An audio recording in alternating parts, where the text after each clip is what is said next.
Alright, there's that. Notes. My Doctor Who mug on Love display. I have my notes. Ugh. I'm feeling very dad bod today. Why is that? I don't know. Have you been stress eating because of the world at large? I haven't really. I generally don't eat a lot anyway, Okay. so it doesn't really. Oh, and by the way, I wanted to apologize to you because the last time we did this, I was adamant about the fact that we do the clap after we do the hello. I'm 100% wrong. I know. I knew it then. But I'm apologizing I and appreciate admitting that I that. was wrong. Thank you. You're welcome. Again, I knew it then. I know it now. But, yeah, that makes you look all the better. Yeah, it really does. 'Cause Okay. I'm 4. Okay, go for it. All right. Hello, everyone. Welcome once again to Editing the Academy. My name is Darryl, And I'm Laura. and we forgot to do the And we haven't clap. clapped. Damn it!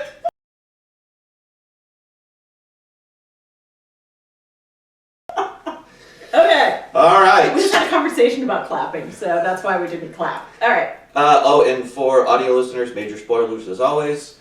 Laura, what's the year and what are the films? These are the 5 films that were released in 1984 and were up for Best Picture in 1985. They are Passage to India, Amadeus, The Killing Fields, Places in the Heart, and A Soldier's Story. All right. Other notables that year, and once I read off this list, we're going to be even more disappointed in the choices. You ready? Fantastic.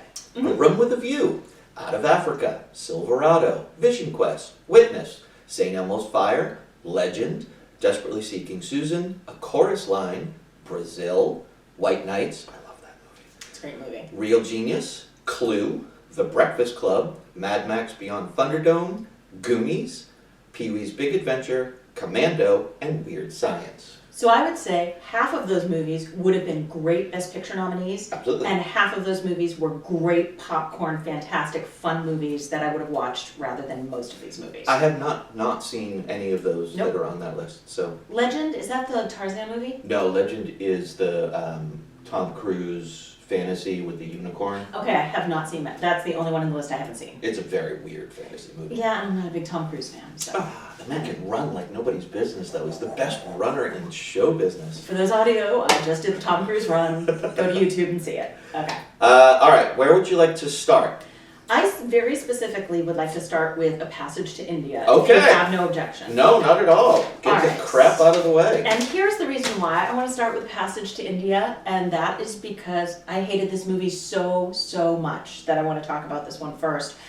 But also, it actually elicited an emotion from me. Okay. So this is the first one I watched of the. I've watched all of them actually. I would say this is the first one that I have rewatched out of the group. Forgotten how much I hated it, but there were ones later on where they didn't even get me to hate them. So, like, what is better, a movie that you hate viciously, or a movie that you watch and say I have no emotion about? It does evoke a response. Yes. So there's something to that as opposed to just like, I could have not seen that and been fine. But Exactly. let's get the stuff out of the way. Okay. Passage to India, written, directed, and edited by David Lean. Screenplay is based on the 1960 play by, hopefully I pronounced this correctly, Santha Rama Rao, which was in turn based on the 1992 novel by E.M. Forster, which was a massive success for its time. It stars Peggy Ashcroft, Judy Davis, James Fox, Alec Guinness, Nigel Havers, and Victor Banerjee. It was nominated for pretty much everything. Best Picture, Best Director, Best Actress, Best Supporting Actress, Best Screenplay, Best Art Direction, Best Cinematography, Best Costume Design, Best Film Editing, Best Original Score. It won for Peggy Ashcroft for Supporting Actress, as well as for Score. Those two things I'm fine with. Yep. Okay.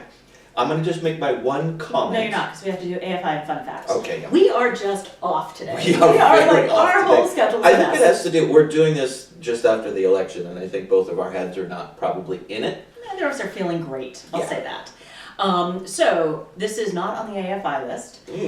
And So surprised. here's my fun fact. Peter O'Toole was supposed to play the role of Fielding, and he could not do it. And that would have been an interesting David Lean returning to a Peter O'Toole vehicle.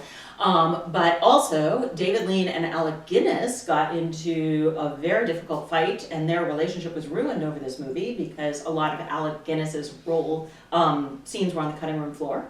And he blamed David Lean, and they reconciled slightly before he died, but their relationship was never the same. Okay, so this is just bringing joy everywhere. It really is. All right, so you may begin. I'm just gonna start with this comment. I am genuinely confused by this movie. Genuinely confused. I have not been confused by any of the movies we've watched thus far. I am confused by this movie on many levels. One, how the hell did this ever get made? Oh, I can see how it got made. How did it actually, once they started to do screenings and then go, no, this is a fantastic movie, we should put this out for people to see. And apparently it did very well. Number two, how the hell did this get nominated for Best Picture? And then number three, the movie itself, I'm just confused by. All of those things. So as I've said many times, three things get to me about movies: the character, the plot, and the cinematography. Yeah. The cinematography was beautiful. It was lovely. They did a great job. Apparently this is a very faithful adaptation of the book. And so since you didn't have cinematography in the book, you only had plot and characters, my God, I would have hated that book. Because I hated the plot and the characters. And with regard to the confusion, I am assuming that you mean everything that the main character did. Yeah. And why was she...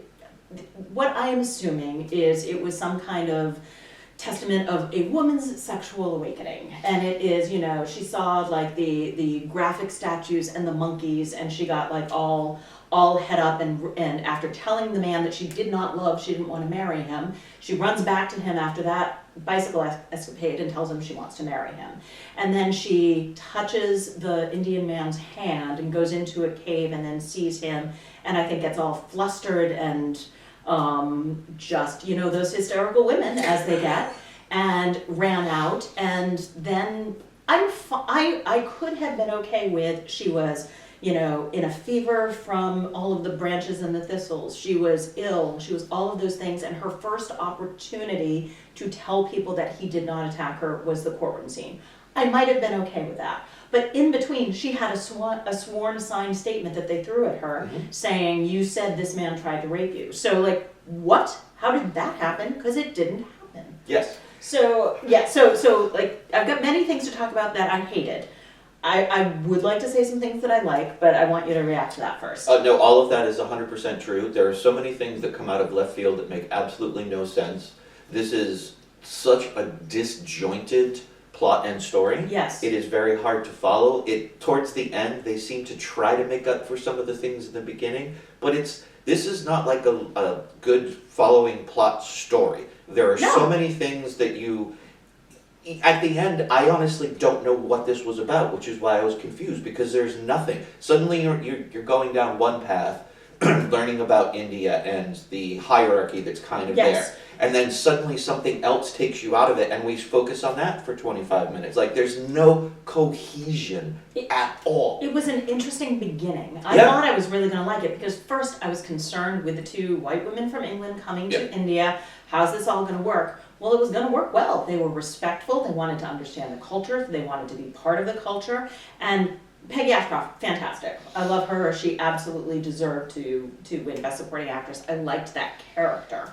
But I loved the doctor, the main character. But also, the movie basically it broke his spirit. And so he moved from an integrated place to, I'm going to go back to a place where I can help Indians, which, good for him. I don't blame him, because we 100%. suck. Yeah. So I loved his character. He was incredibly respectful, both of himself, of others, of he was very respectful also of kind of when he was around white people. I'm not saying he was deferent and understood his, quote, place. That's not what I'm saying. But he was respectful, understanding that there were differences and people felt certain things. Yes. So he was very respectful during all of that.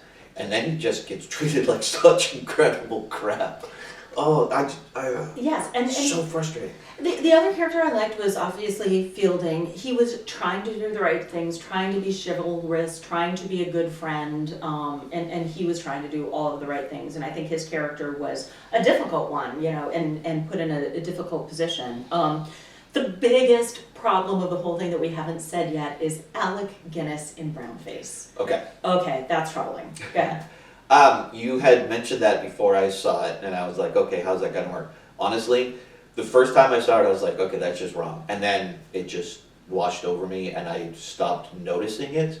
Not because it was bad and probably not a good choice to do, but because there were just so much other things that was focusing on going, why that and why this? And like, this was just one in a very long list of problems with this movie. And that's fair. It was a big, I think it was a big problem, and again, even looking back at the time, it was never okay. No. It was absolutely never okay. It was done in various movies. It was never okay. I didn't like it, and it did bother me every time he showed up, and I really wish David Lean had had more of his scenes end up on the cutting room floor, but you know, what are you gonna do? And even his character, I questioned why his character was necessary in this movie. Like, why was he really there? He didn't really do anything except for occasionally do commentary. I think he was there for the same reason Candice Bergen was in Gandhi. I think it was Alec Alec Guinness. Guinness. I think they wanted the name Alec Guinness, and I think it probably helped them get some money to make this movie, which was your first question. Sure. How did this get made? The character, why did the character exist in this story? I don't know. I have no idea. Don't know. He didn't do anything. Yeah, because Alec Guinness could have shown up as some, you know, colonialist or something. Yeah. It would have been fine. As fine as these things can be. Okay, so here is, I keep trying to talk about the things that I like, but they're so minimal, and the things that bothered me so much don't even worry. We're just going to rip this one apart. Okay. Like, if there's something you want to point out that you liked, fine, but it's on the scale of 1 to 10. Like it's a 4. The way down here. Well, on the scale of 1 to 100, it's a 4. Okay. In my mind. On the scale of 1 to 10, it's a 0.23. But yeah, so here's another thing I did not understand is she, the main character, and I don't even remember their names because I don't care. Mrs. Cresden. No. The woman, is it Miss Cresden? The woman. The one who accused the Indian of rape. Okay. So anyway, I'm going to call her the main character because I don't care. Her fiance basically is set out to be a colonialist, a racist, and all of those things, but a decent, proper English gentleman. When it comes down to the trial for his fiance's attempted rape, he turns over the case to his second in command, who is an Indian man. That makes no sense to me. None of this makes sense. But that makes, they've set him up as a racist, but he's like, well, yes, but, this guy's a good fellow, and so he'll do a good job. What? How, I don't understand. I just don't understand. No, there was so I said many... it seems sus, I don't get it. There's so many things in this movie that are problematic that they could have, again, write another draft. Look at what you have, write another draft. They have conversations about the Indian people becoming attracted to whites. Yes.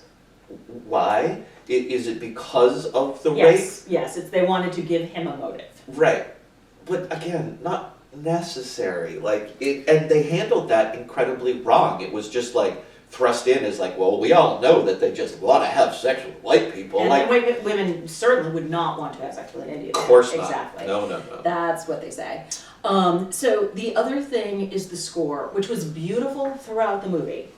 At the beginning and the end of the movie, it had a zippy little romantic comedy opening and ending. What? Because when it started, I thought, oh, this movie must be different than how I remember it, because isn't this cute and whimsical music? And this is not a cute and whimsical movie. No. The last hour, you could see that they were trying to do something. It got relatively philosophical in some of the discussions they were having.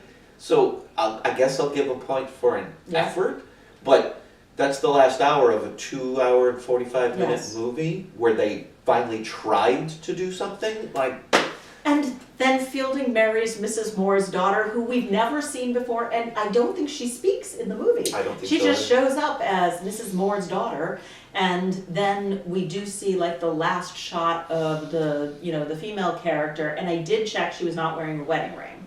Okay. So, okay. Okay.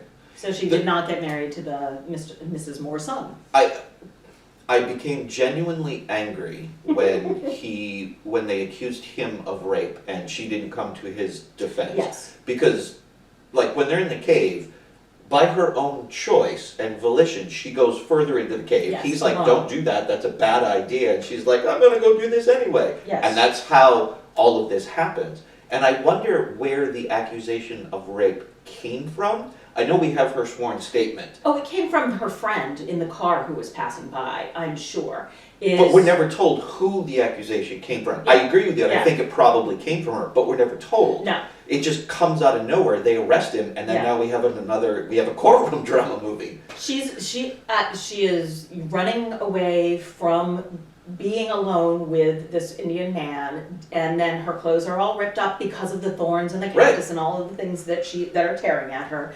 And so her friend, who is suspicious of Indians as a race anyway. Yeah. So I thought it was pretty clear. I didn't actually need to know how it happened. The fact that she signed it, I would like to know, how did that happen? Did they get her to sign it when she was feverish and delirious? Drugged up, yeah. Or did she sign it because she didn't know what else to do? That's the scene that's missing for me. Yeah, there's so much that's missing. Everything about this was just so incredibly mishandled. They couldn't finish a story. Even once he's let go, when she does come forward and basically says, no, none of this ever happened, Yeah. way, way later. Way too late. But even then, it's like, okay, and then they just have a celebration and roll credits. Yep. Like, I don't... Oh, no, we've forgotten. No, he writes her a letter of apology. Oh, that's for true, not yes. acknowledging her courage. Yes. Yeah, that was swell. Yeah. Yeah, I forgot about that. Just everything about this was mishandled and horrible. I will say, and again, this is why I wanted to start with this one, is although I hated it, it sure did elicit an emotion in me. 100%. And I felt something. Yes, and it was anger, frustration, and borderline hate. Borderline? I don't like to do the hate thing. It had a lot of good to it with regard to, again, it was David Lean. It was beautiful. All right, can we move away from this movie, please? Yes. No, I have one more thing to say. I'm sorry. David Lean. Okay, so we're also doing the side project of what are our top 20 movies. So Lawrence of Arabia has always been one of my favorite movies, in theory apparently, because I went back to watch it to see if I wanted to put it on my top 20 movies, because I do love Peter O'Toole and I love that movie. I love about half of that movie. It's one of those movies that you watch, and I, like Hello Dolly years ago, like when we were doing the 1969 movies, I forgot how much of that I fast forward through. And I think that that's probably it here. That's a whole different topic, but I remember, I've seen it twice. Once when I was very young, and then once in like my early 20s. Yeah. And I remembered that there is a lot of slow moments Yes. in that. It is epic, it's magical, it's a very well crafted film. Yeah. But you're correct. There's so many moments you're just like, okay, and they're walking and they're kind of talking. But anyway, that's a whole different thing. Okay. Now we're finished. Okay. Thank you for indulging me. You're welcome.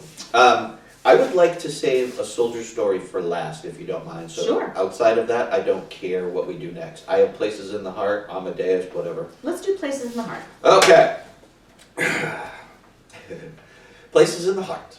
Written and directed by Robert Benton, stars Sally Field, Lindsay Krause, Ed Harris, Ray Baker, Amy Madigan, John Malkovich, Danny Glover, Jerry Haynes, and Terry O'Quinn. Terry O'Quinn from Lost fame. John Malkovich in 2 of these movies. That's right. I forgot about that. Nominated for Best Picture, Best Director, Best Actress, Best Supporting Actor, Best Supporting Actress, Best Screenplay, Best Costume Design. Sally Field did win, as well as the screenplay, written directly for the screen. Go with the facts. It is not on the AFI list, and I have 2 fun facts for you. The first one is, this is when Sally Field won, and the actual word she said was, I can't deny the fact that you like me. Right now, you like me. So it's not, you really like me, but whatever. Okay, so it's a misquote. It is a misquote. And then second is Ed Harris and Amy Madigan, both in this movie, were dating at the time, and the movie was filmed in Waxahachie, Texas. And Ed and Amy got married in Waxahachie, Texas by the Justice of the Peace and have now been married for 41 years. Oh, good on them. I love them, so I had to share that. Good on them. Alrighty, go for it. Okay, so in this one, we open with, there's 2 very similar openings in our movies. This one we open with a drunken murder, an affair, and a lynching, which the lynching in and of itself, when they go back and remove the remove the body, it seemed so routine for them that was so telling to me. It was so disturbing. Yeah. How routine that appeared. 100%. Yes, Like exactly. there was no like, oh my god, or any Yeah. sort of anguish, or even like just looking forlorn at the body for a second. It was just like, oh, here's another one. I might as well get this down. And that was more disturbing than anything they could have done. I totally agree. And I do wonder, was it more disturbing because it happened so often, or not more disturbing, but do you think that reaction was because it happened so often, or because everyone just assumed that was going to be the punishment for killing this white man? Is this kid was never getting a trial, this kid was never going to jail, this is what was going to happen, and everyone just knew it? Either way, it was awful. Probably both. Yeah. Like, honestly. Just awful. Okay, and then from there the movie goes downhill from there. Okay. This seemed like a fine made-for-TV movie. Mm-hmm. You know, like the movie of the week on Yeah. CBS in the 80s. It would have been a really probably popular one then, Yep. but it did not deserve to be put out in the cinema and nominated for Best Picture. So, agree, it could absolutely be that, or it could have been a series for television of Yeah. the thinnest, it was the thinnest thread of plot of her trying to keep her kids in the house and planting cotton. And then they had, like, if it was a series, they had the episode where, you know, there's the couple is playing cards and are they going to be found out, and maybe it's a two-part May sweeps when the tornado comes to town. But, you know, like it is an absolutely thin plot with Yes. lots of vignettes of the life of the town, which I could have cared less about. I think if they had Sally Field and John Malkovich and Danny Glover living together in the world that they were in, like that would have been an amazing story. And tell me more about them. But I'll never know. I have so many questions about this movie that maybe it was me, because once things started to happen, my mind kind of, because I watched this after I watched Passage to India, so I was already hurt and damaged, so I might be more judgmental of this than I probably should be if I'd seen this one first. But I have so many questions about this. One, why does she trust Moses so quick? When he comes back with the cup and they're confessing about the stolen silver, she just instantly, quickly is like, oh no, you're supposed to go, like, defends him? Yeah. Why? There was nothing to indicate why she would do that first. No. None. Just desperate, and he's her only hope. He is the only one offering her a way to stay in the house and stay with her family. So like that, I think out of desperation, but they don't give you that. No. Yes. Yeah. I love found family stories. I really do. Sure. And if they had enriched that found family a little bit and given me more to go on, I would have really liked it. But no, the reasons people did things were not at all drawn out. The affair. Why? Who cares? Yeah. I mean, Who are these one, people? why was it there? Because it didn't do anything except for later when he confesses and then she leaves him. Yeah. Okay, but that doesn't do anything to the plot of the story. No. Having this affair there does nothing to the plot of the story. It's just some sort of side tangent. Why? It doesn't really give you any sort of insight into Ed Harris's character, because you don't really see Ed Harris a lot anyway. Like, Well, none of this made sense to me. Ed Harris is an asshole. I mean, he is, because, and I don't mean that, love Ed Harris, but his character he is kind of seems to be in love with his wife, certainly attracted to her. You know, things are happening on a regular basis in their house, so he's yet sort of in love with Amy Madigan, who gives nothing. She is the most flat character, who I can't imagine why anybody would want to be with her. And I love Amy Madigan. When she has emotion, she's amazing. But like, why? Why is he doing this? Why is he stepping out? Is it just because he wants to and he can? But he seems to kind of be in love with her because he runs to her after the tornado. Doesn't seem to run home. But what value does that relationship have in the course of the movie? No. And why is Ed Harris acting the way that he is? Again, these are questions that I have that were not given to me. Okay. All right. Another one. Fantastic. And this is a big one to me, and I'm hoping you can actually explain it, because then I might change my mind about this All movie a right. little That's bit. a lot of pressure. What was the point of the tornado? What was the point of any of that at all? What was the point of that? It goes on for like 15 minutes. Mm-hmm. I mean, it's a long time in this movie where everybody's just running around and the tornado is happening. It is a long time. And then what does it accomplish?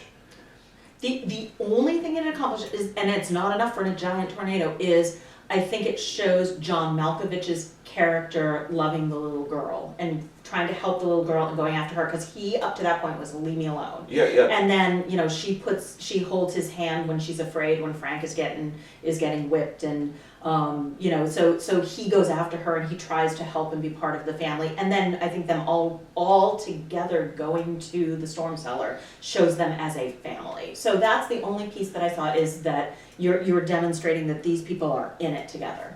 Okay, you could have accomplished that with something else. Absolutely, you could have. Yeah, You it don't- was very cool though. I will say the tornado was cool, and the aftermath was pretty well shot. It was a nice budget. It was big Yeah. sets. It was beautifully filmed. As far as did it forward the story? No, of course not.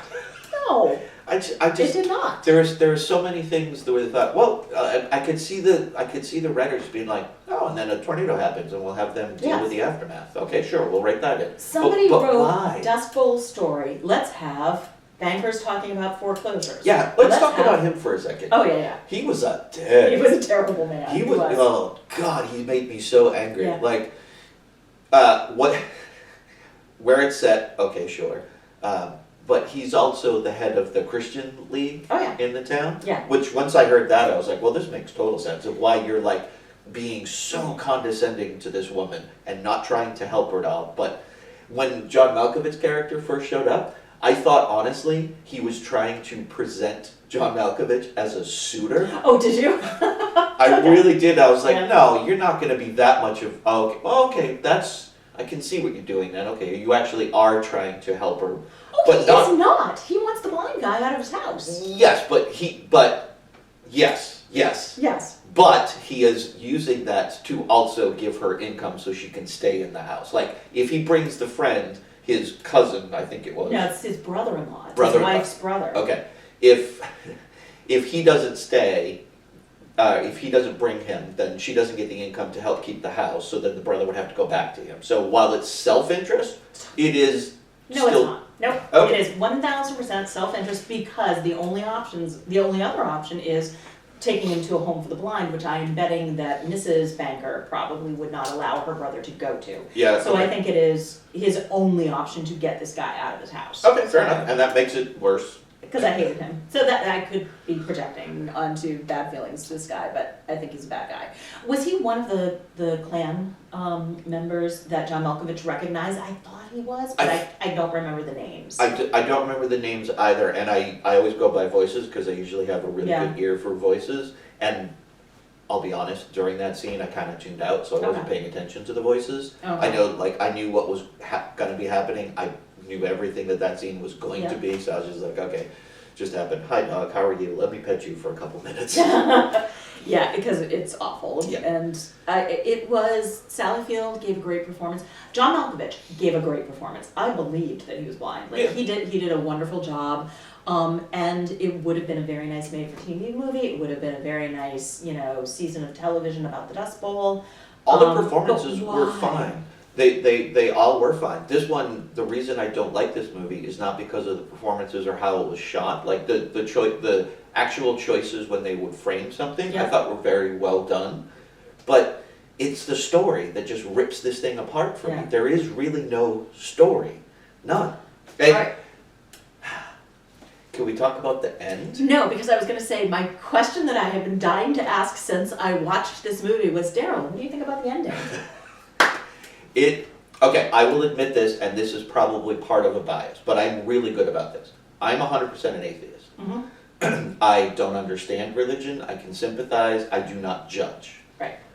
But when they go so over the top, this was 100% a religious movie. When I started doing research on it, just to see what some of the people thought, when I started to have the reaction that I did, if you look this movie up, it is, every Christian website out there is like, this is one of the greatest movies Yep. ever made, and principally because of the ending. Yeah. Somehow everybody in the church is now all together in a portion of heaven, I guess, because there are dead people there as well as live people.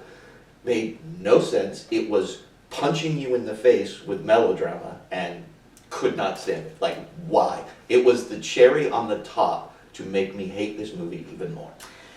It was such a they tried to create such a realistic movie and realistic place and realistic characters, and then at the end, and here's the world we want to see, Yeah. and here's the wishful thinking of, black people and white people sitting together in this universe, and, a person who accidentally killed somebody else sitting and literally breaking bread, breaking Lord's bread together. They could not have hammered that home any harder if they wanted to. Yes. You were hit over the head with it, and at that point, I'm done with this. I'm done. This is 2 movies in a row that I am genuinely angry exist. See, I am not angry this exists, because I can look at the performances, and anything that Sally Field makes is, for the most part, worth watching. Her performances, her eyes, everything she does with her eyes, like She was phenomenal. that whole scene where John Malkovich is talking to her and she's not talking back, but you are seeing what's happening and you're realizing he's not. And I thought that was really interesting. But the movie itself did nothing for me, left me fully flat. I thought her performance was above average. It's definitely not Norma Ray level to me. Yes, I agree. But yeah. Yep. But yeah, it didn't make me as angry as the other movie, but I'm sure not going to rush out and watch it again. No. Okay. And next, you want to hold Soldier's story. So how about if we do the Killing Fields? Okay. Killing Fields, directed by Roland Joffe, produced by David Putnam, stars Sam Waterston, Hyang S. Nyo, Craig T. Nelson, John Malkovich, and Athol Fugard. Was nominated for Best Picture, Best Director, Best Actor, Best Supporting Actor, Best Screenplay, Best Cinematography, Best Film Editing. Hyang won, as did the cinematography and film editing. It is not on the AFI list, and this is a fact, not a fun fact, but Nyor's life was very similar to the character that he played. I have heard that. He and his wife were in a concentration camp, and she and their unborn child died. He hid his education for fear of being disappeared, and just like they were showing happened. He's actually a doctor. He is a doctor, yep. And he and his niece crawled into a Thai refugee camp, which is where he was eventually able to come to America. So very, very similar life, and how interesting and difficult that must have been for him to portray this. So. This was the second time I had seen this one. The first time I saw it was, probably a rental, a bunch of friends got together, went to early 20s kind of deal. And my memory of it was that I enjoyed it, but it was very bleak and depressing. Yep. That lived up watching it again. Okay. I did enjoy this movie. Okay. I really love Sam Waterston's character and Hyung's character. I thought the two of them worked very well together. Sam Waterston, this is unlike a lot of other roles that he has done later on. We know him from television from later on in his life, and he always kind of plays a very particular kind of person. This one, I thought he showed a different side of his acting, and I was very pleased with that because I thought he did a phenomenal job. But my problem with this movie is essentially it's 2 movies. Yes. We have the beginning, which I thought that first hour and a half was amazing. Like the leading up to them being in Cambodia and then trying to get out. I thought all of that was awesome. It was slowly kind of parceled out. You start to get an idea of this much larger world that they're existing in, because initially you don't. The scene right in the beginning where they're out having coffee and suddenly shit blows up came out of nowhere, scared the crap out of me, totally forgot about it because it was so like that. It was. And reinforced, oh yeah, they're not in a good place. Oh yeah, right. But then we have a second movie, which is basically his being captured in the concentration camp and then escaping. Yes. And occasional flashbacks with Sam trying to find him and then being... It was mostly his movie. Correct. Yeah. And I don't think that those two things... I think that could have been handled better with different writing or throwing something in. I don't know how, but it did take me out when we were just on his journey. Not that I didn't care about him and what he was doing, because I did from before, but it was just an entirely different movie. Yes. So I watched this movie before as well, and I had the same memory of it. And so here's my problems with it, or just in general. I didn't think it was a good movie. Like there's a lot of reasons why, but I just didn't think it was a good movie. But I think it was an important story, and I'm glad it was told. So I'm really glad the movie exists. I watched it and found it enjoyable, but there's a lot of technical issues on it that I just did not think it was a good movie. Okay. I was the opposite. I completely saw that as two different movies. I enjoyed Prawn trying to get to the refugee camp as the most enjoyable part of it. I thought that was the most interesting. It was his story that I was most captured with, so I agree they did not tie them well together. It was two separate movies, but I liked the back half far more than I was interested in the front half, because I think a lot of it was them sitting around the embassy just trying to, taking pictures and trying to make them exist on the passport. But yeah, the biggest concern for me was the voiceover. The beginning of the movie was, here is my friend Prawn, he is important to me, and so therefore pay attention to him, and it's going to be his movie. That's pretty much what the voiceover at the beginning said. And then throughout, the only part I didn't like throughout Prawn's story was his voiceover, or his thoughts of his friend, and him kind of writing letters to his friends and his friend in his mind saying, here's what's happening, here's what I'm going through. Yeah. Like, well, I'm watching you go through it. I don't need to hear about it and show me in your eyes and your face, and rather than tell me. I didn't love that.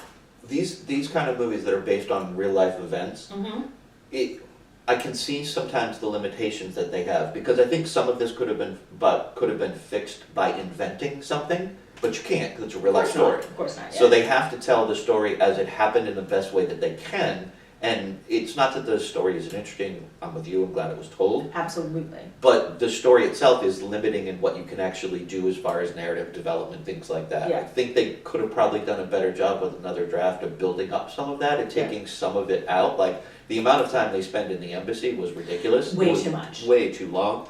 And most of the scenes in there weren't really necessary. Like, I get that it was important to do the photograph and the developing of the photograph without the materials, and then have that photograph not work, which is why he ends up getting captured. Yeah. That was important. Yeah. But too much time was spent on it. Far too much.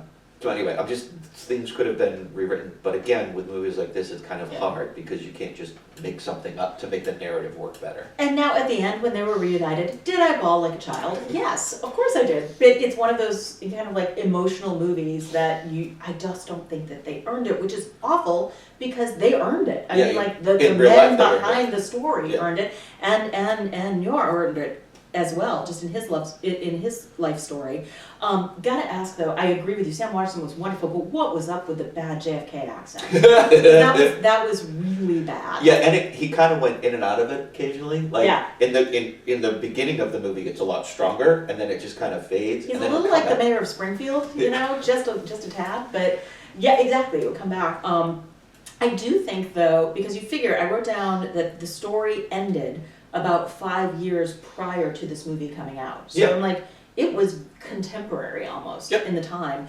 And so I think that the audiences then probably knew far more than we did about what was going on. So, so it had a little bit of the same thing that we saw from the movie Missing, where they didn't tell us quite enough about the political environment, but I think that the people who were watching it in the moment knew, and so I didn't need to. I can see that when you do put yourself in the times, because it was so recent. Yes.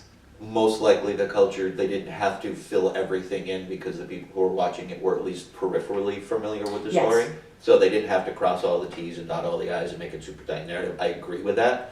But again, I'm always of the, if you're gonna make a film, make it for all time. Very, very true. So, yeah. I don't like shortcuts. Yep. This was, I'll give it credit, this was a very busy movie, at least the first part of it. I mean, most of this, it was rare to have just a scene with one or two people. Mostly it was 30, 40, 50 people in a particular scene, because you had all the people in the background, but they were active, they weren't just standing around. Right. They were doing things. Even as the camera pans through, everybody in the background is busy doing something, whether it's killing somebody or moving something, whatever. It was a very busy movie, and I thought they did a great job of developing that background for all the different shots. The other thing is the movie did a good job of the big scenes were well done. Everybody rushing the embassy and trying to get on the helicopters, and the small scenes where nothing was happening at the embassy. But you're right, people were busy in the background, but it was still like 2 or 3 people just talking in the foreground. Big and small scenes were well done and well directed. And this one didn't make me mad. You know, I'm glad that it exists. It just didn't, I just didn't think that with all, wow, I can't speak today. Emotionally, it gave me everything I wanted and needed, but intellectually it didn't really challenge me. I Is that agree. fair? Yep. Yeah. The last thing I will say about this one is the music, the score, Yeah. was at points just way over the top. Way Yes. over the top. And it wasn't like even over the top manipulation, like so strings start to go to be like, oh, Yeah. I'm supposed to feel. No, it was just bad over the top, distracting. Yeah, Yeah, it was Yeah. distracting. it really, really was. Anyway, Alright. that's all I have. All right, so good, wonderful, heartwarming story, and terrible, terrible story too, all at the same time. But we're going up. We're definitely going up. So we started with the worst. We then went to one that was better, but still bad. Yeah, you know what? I actually have to say, I think I probably enjoyed watching Places in the Heart more than I enjoyed watching The Killing Field. Okay. So I don't know, But but which I one would put was them a on the better same. movie? I would say Killing Fields by far was a better movie. Killing Fields was probably, God, I don't know, because I didn't love the structure of the movie so much, and Places in the Heart had no plot. So, you know, like apples to oranges. Okay, well let's move on to Okay. another movie. Mm-hmm. Amadeus. Amadeus, directed by Milos Forman, adapted by Peter Schaefer from his 1979 stage play of the same name, which was in turn inspired by the 1830 play Mozart and Salieri by Alexander Pushkin, stars F. Murray Abraham, Tom Hulsey, I hope I'm pronouncing that correctly, Elizabeth Barrett, Simon Callow, Roy Dotrice, Christine Ebersole, Jeffrey Jones, and Charles Kay. Was nominated for quite a bit. Best Picture, Best Director, Best Actor, Best Screenplay based on material from another medium, Best Art Direction, Best Cinematography, Best Costume Design, Best Film Editing, Best Makeup, Best Sound. It won a ton. Best Sound, Best Makeup, Best Costume Design, Best Art Direction, Best Screenplay. Milos won for Director, as did F. Murray Abraham for Actor. Facts. So, first of all, the AFI original list, Amadeus was number 53. When they redid the list, they took Amadeus off altogether. Good. So I think that's fascinating though, to go from like halfway up the list to Yep. completely off. Yep. So that's wild. Two fun facts. One, I am holding to the end of the show. Okay, So I'm to the holding end of the show? To the end of the show. Wow, okay. So the first one is that, unsurprisingly, this ran a little fast and loose with historical accuracy. No. For instance, Salieri, who took a vow of chastity in the movie, was actually married and had 8 children. Oh, And at least one mistress, probably more. So, just thought that was interesting. okay. Yep. So, all right. Tell me what you thought of Amadeus. So I didn't know that this existed, and I only knew because I stumbled into it with the little system that I have there. Mhm. I watched the director's cut. You have to watch the director's cut. That's the only one that exists anymore. Okay. Yes. Because I remember when I first watched this movie, there Yes. wasn't a director's cut, and now suddenly there was. So I didn't know Yes. if maybe the director's cut was why I had feelings. I took it out of the fun facts, but there's actually like a disagreement in the film world because they cut the director's cut into the original print, and now the original print no longer exists. Okay, maybe that was a better movie, because I had remembered enjoying this movie Mm-hmm. and thinking it was a really good, fun kind of romp and well done. I like Milos. Okay. This was not that movie, so I kept questioning through Okay. is it because of the director's cut? They cut things differently, so it Yeah. didn't have the same flow and feel that I remembered. Yes. I did not like this movie. That's fascinating. I liked this movie. Yeah. Okay, so I think that's Well, going to be fight. very interesting. Exactly. So yeah, I think it was. I liked this movie. I'm not going to tell you. I'm not going to fight with you because I'm not going to love this movie. But I thought it was interesting with great performances.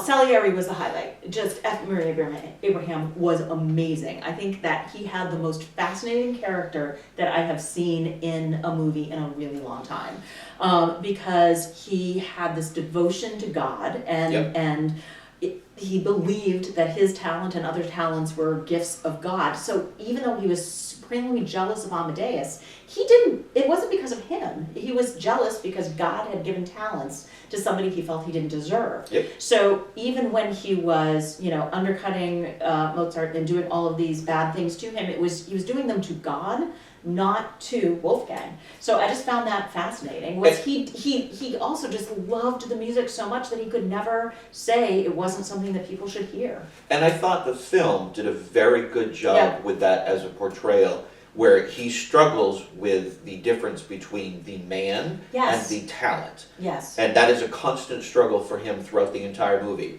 He hates the man, but he has such reverence for the talent. He does. And that was handled beautifully. And to me, that made the movie, was that you don't see complicated characters like that every day. And I just thought his complications and his self-declared war is on God, and Wolfgang is just the battleground he has chosen. The introduction that we get to Mozart, I loved that. Oh, and the look of horror on his face, that like, this music comes from that. Yes. I thought that was great. And then other things. All right, so tell me what you did not like.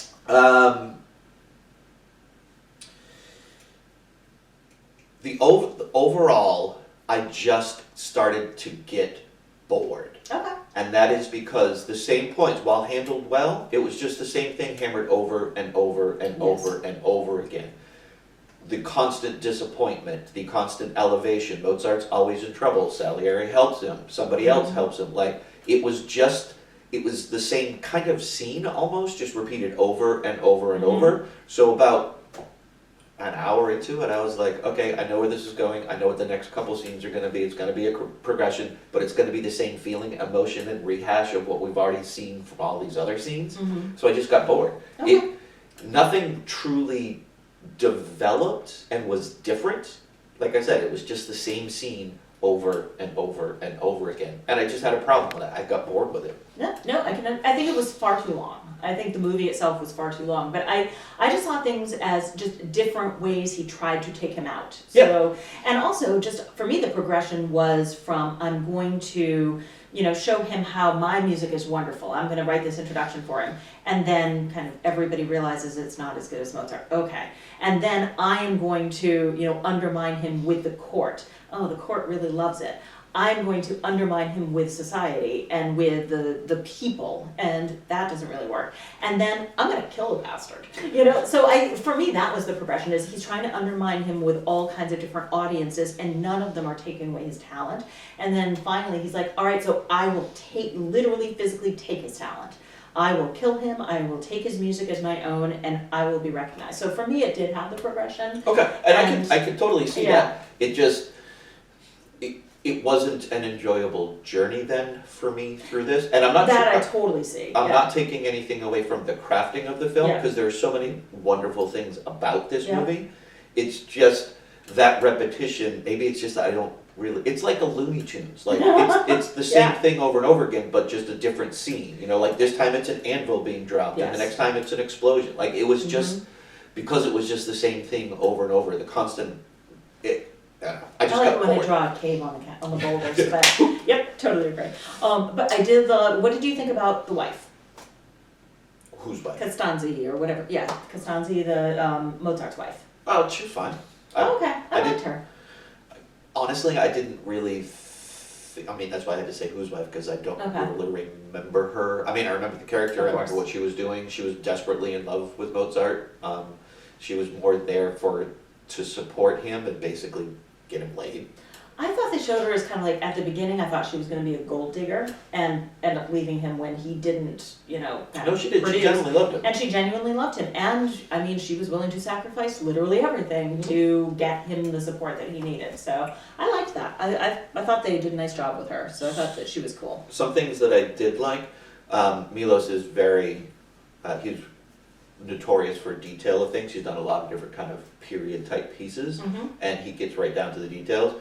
A lot of some of the films, like Tess, struggle with the period that they're presenting, so they don't get a lot of the details. Things get kind of glossed over, even down to, I noticed this very early on in the movie, the locks when they go from room to room are 100% accurate, the locks of that time. Okay. I didn't even notice that. Yeah, and they do it 3 or 4 times where you see someone's hand come up and undo a lock to go into the next room, and I was like, those are accurate. I did not notice that. Yeah. Okay. So the attention to detail to put you in that period was incredibly well done. So Yeah. you weren't distracted by anything but the story. So here's my big con of the movie, which is I thought it was a technically brilliant movie, performances, the look of it, the music, all of that. I never need to see it again. Yeah. I'm good. Like I had no emotional attachment to it whatsoever. Nope. And again, we've established I bawl through movies. At the end, he dies and they throw him into a pauper's grave, and I'm like, oh, that's too bad. And it meant nothing to me. Yep. So. I thought the film did a very good job of establishing how easy it was for Mozart to create music and what his genius level was. I can't remember when it was in the film, but Salieri had done a piece, and then Mozart, and he had the Austrian emperor, I don't know what king, whatever he was, asks him to play it, and he plays it, and then he heard it, and then he plays it like note for note back to him, just hearing it once. Yeah. And then and you can see that it's not done as insulting, but he just can't.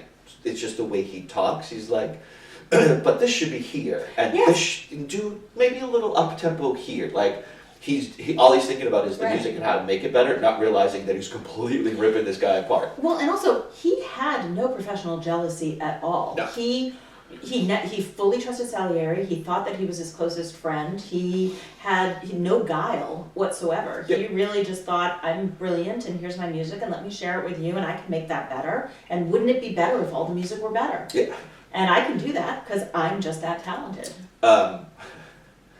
There are a couple digs that he gets in, though. The one, I never knew such music was possible. I hear such music and what can one say but Salieri, which he's totally insulting him. It's not a compliment. No, and Salieri knows it. Oh, yes, 100%. Yeah. But you know what? He knew that it was subpar music and he wasn't going to insult him. Mm-hmm. This man is his friend. He's not going to insult him, but he also cannot be dishonest and say that it's good music because that's, again, not who he is. I did have a question. Like, there are certain scenes in this that, as a musician, I appreciated immensely because of the music aspect of it.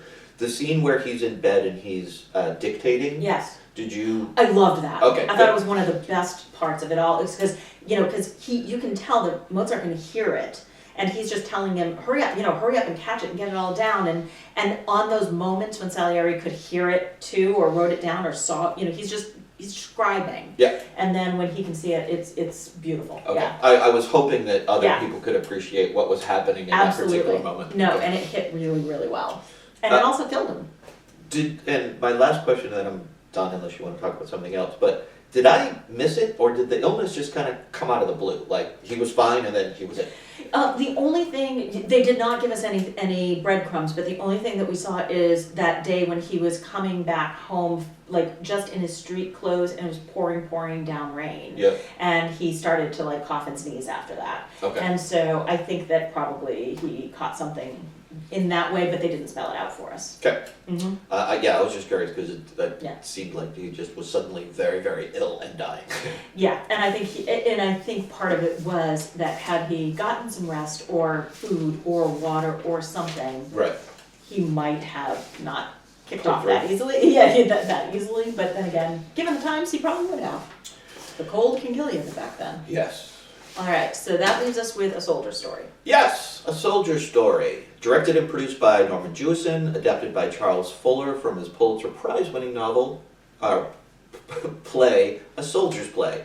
I'm just going to point this out because it's something that I want to come back to because I was doing some research on this, particularly as this is an all-black movie for the most part. It was a white director and a black writer who, unfortunately, he just died this year, just a couple months ago. It was nominated for Best Picture, Best Adapted Screenplay, Best Supporting Actor. Did not win anything, unfortunately. Which one was up for Best Supporting Actor? Best Supporting was Adolph Caesar. Oh, of course. Okay, sounds good.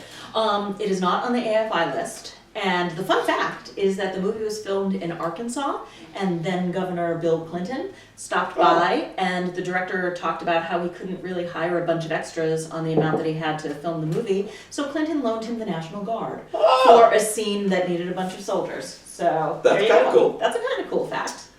Okay, in this one, we open with another drunken killing, and then we get to know the characters in the investigation.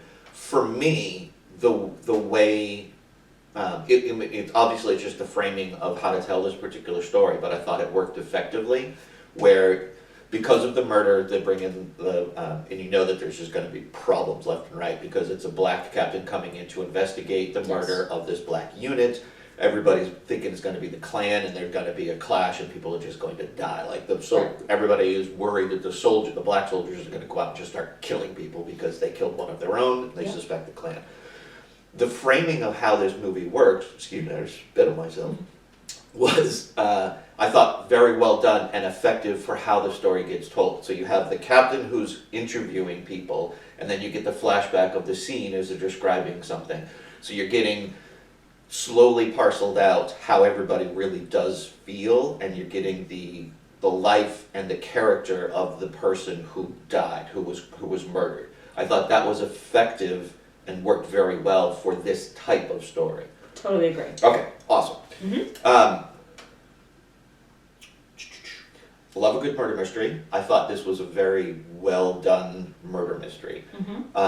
When you get to the end and the reveal, you were not led there at all. Like, it was not a shock or surprise, but it was not where the film was.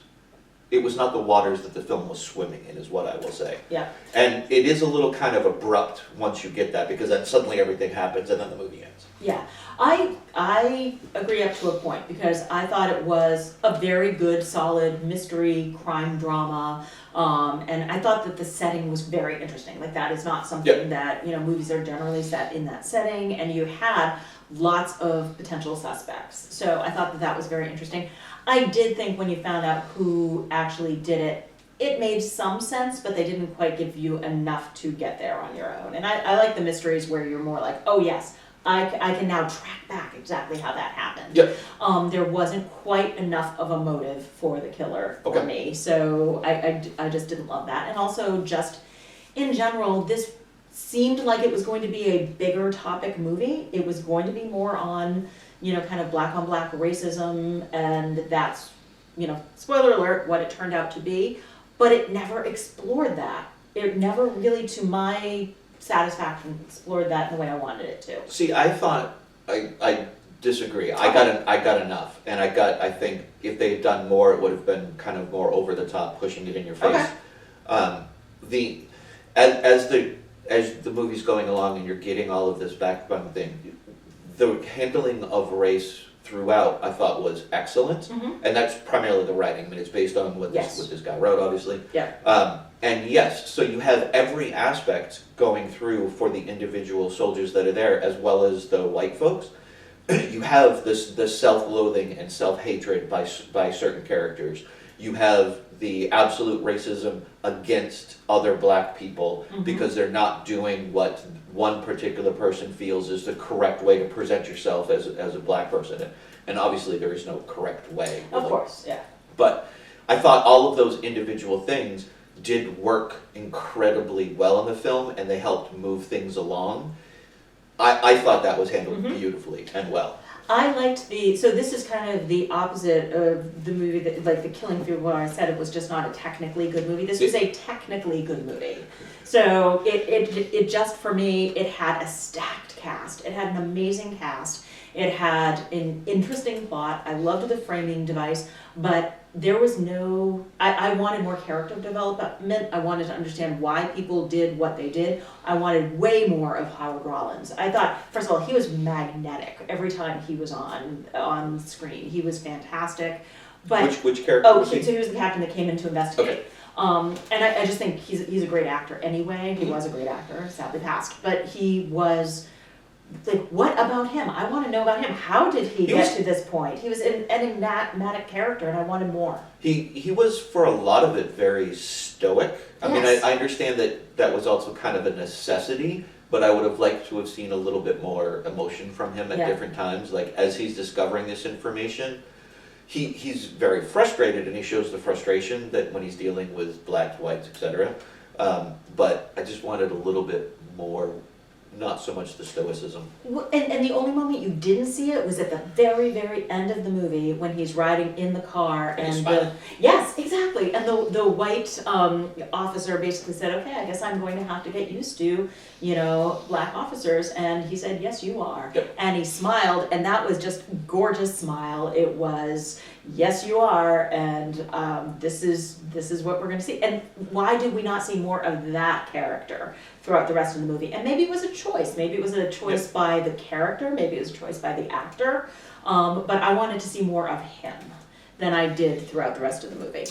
Can I talk briefly about my favorite scene in the Oh, entire absolutely. movie?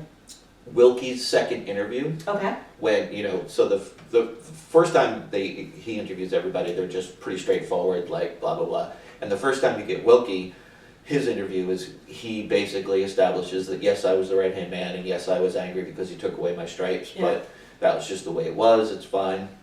The second interview, when he is confronted, he flips so quickly, and the anger that just boils out of him, that actor was amazing in that scene. It's funny because that's what I asked you who the best supporting actor was, because I couldn't remember which one it was. And Adolph Caesar was fantastic, don't get me wrong, but I had hoped it was him because he was incredible in that. Was. I agree with you. That flip when you can see that it's an unburdening, because for the first time he actually telling my story. Yeah, he vocalizes his own feelings about this person and what they had done to them. And you just see it rush out. Oh man, I just love that scene so much. It was so incredibly well done. Whereas I put kind of the opposite of that with Denzel Washington.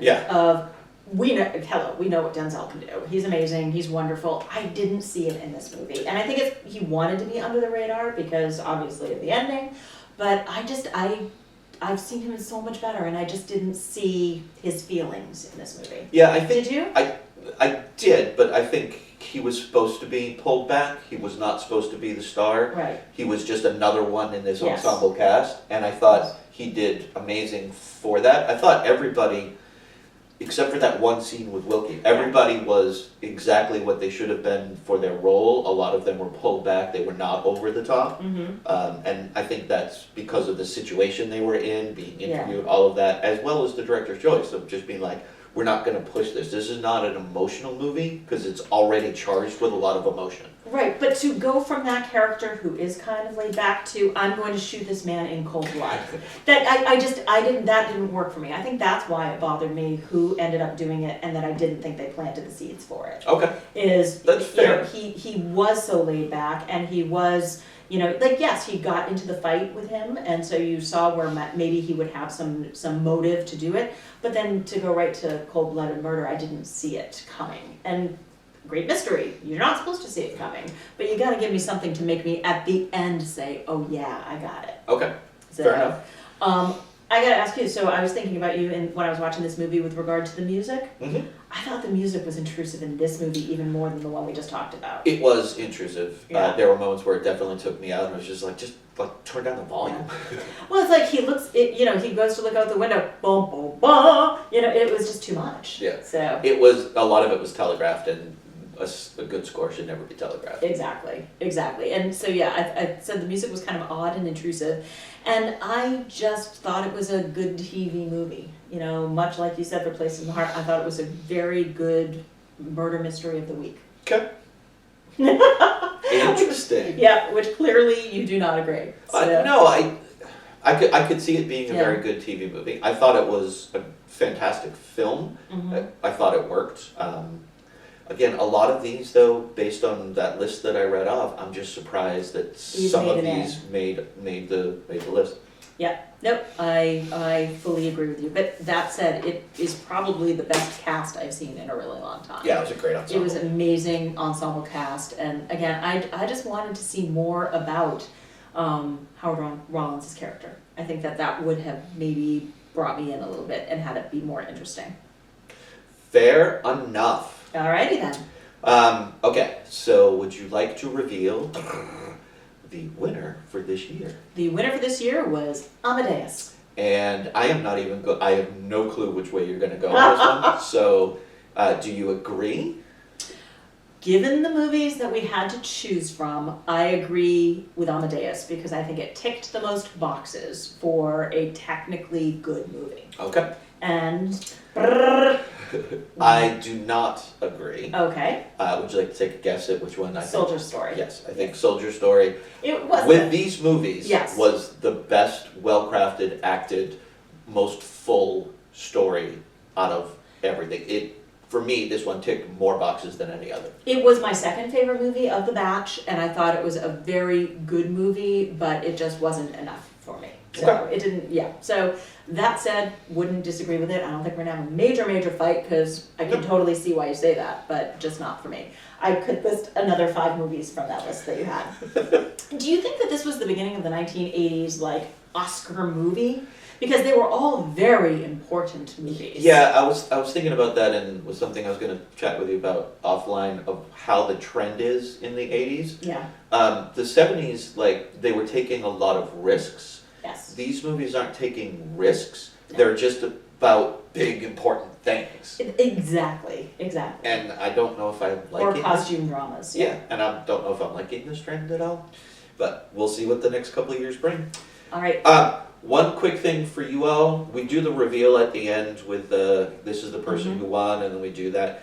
That seems to me, after watching and listening to these, to be semi-anticlimactic. So anybody out there that has a suggestion on how to handle that, happily will listen to you, because I'm stumped and you are stumped as well. Totally stumped.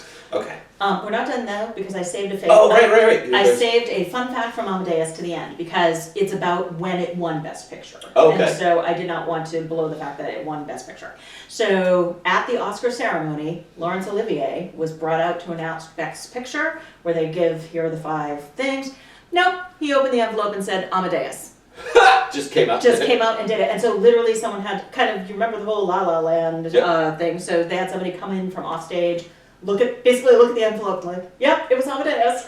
And he had some mild dementia at that point, and perhaps they might have wanted a co-presenter. Yeah. But I will say that the producer of Amadeus came up and listed the other movies that he was in the category with, and was quite gracious about it all. So, Nice. but yeah, I just thought that was funny. Amadeus, I'm out. Yep, All right. See ya. bye-bye. Okay.